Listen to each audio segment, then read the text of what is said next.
So after the roof was dried in, I decided to work on creating some entry stairs for the shed. When it came to creating the stair stringers, I decided to make my own since it was cheaper to do so.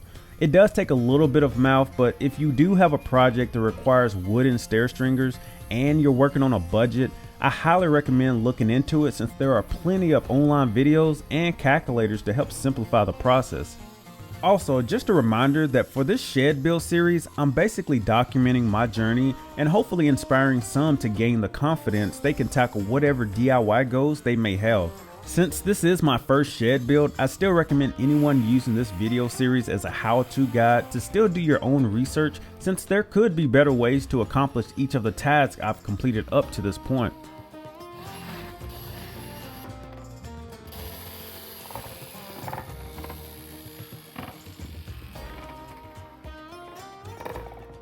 Yeah, it's probably time to invest in some better sawhorses or a better setup for these quick cut projects.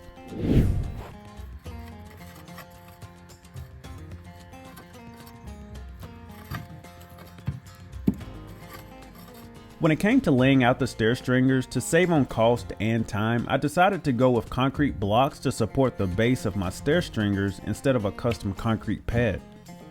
I will say though, the digging and leveling part of the project was probably the worst part, but I got through it.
After I had all the stair stringers in place, it dawned on me that I forgot to apply some copper coat to the parts of the treated wood I had cut. This additional step may be optional, but my goal was to gain as much life out of these stair stringers as possible.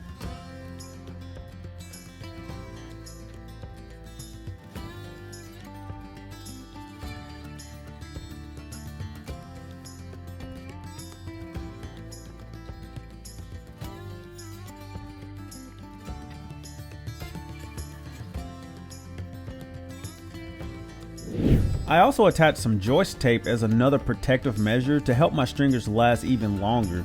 This was also something I should have done before attaching my stair stringers to the shed, but that's just another lesson learned.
Now, when it came to installing the blocking, or I believe some call it a kicker board or cleat at the bottom of the stair stringers, there are probably several ways to go about this. I ended up using a blocking method, but what is allowed may vary based on your local building codes.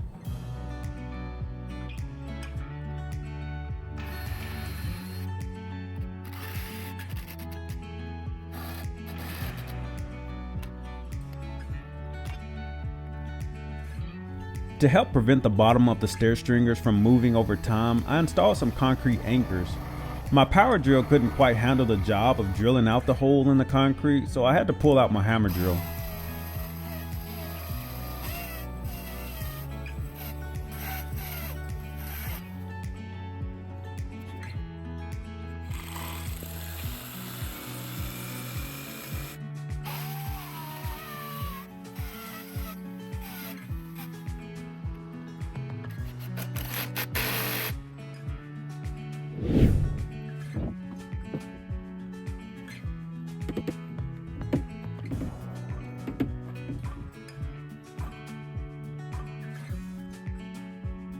Just so you're aware, I was running low on deck screws, so I ended up only installing screws at the ends of my stair treads to keep them in place, but after making a trip to the big box store, I did come back and install the other needed screws off camera.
Now, at first, I wasn't planning on installing my front door trim, but I wanted to start preparing for the vinyl siding I'll be installing later on. Also, in case anyone is wondering, I went with vinyl trim so I would not have to worry about rotting issues down the road. This was my first time working with this material, but overall, it handled very similar to wood trim.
I added some additional Tyvek tape on top of my header trim to somewhat act as a drip cap so that the rainwater that lands on top of the trim would just roll right off the front instead of making its way behind the trim over time. This is another area where I've seen people tackle this different ways or didn't do it at all.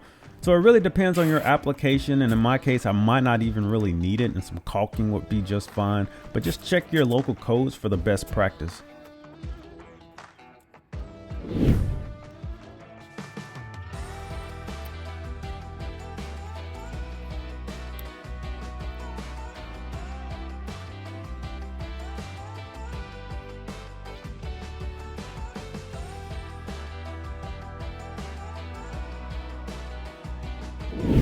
After I finished installing everything and took a step back, I was very happy with the outcome. When using the steps, they felt very sturdy and reliable, and even though the topic of installing steps may seem boring or simple to some, for me it's a satisfying feeling when I no longer have to take an abnormal large step to enter the shed, and because I know all the hard work it took to get it to this point.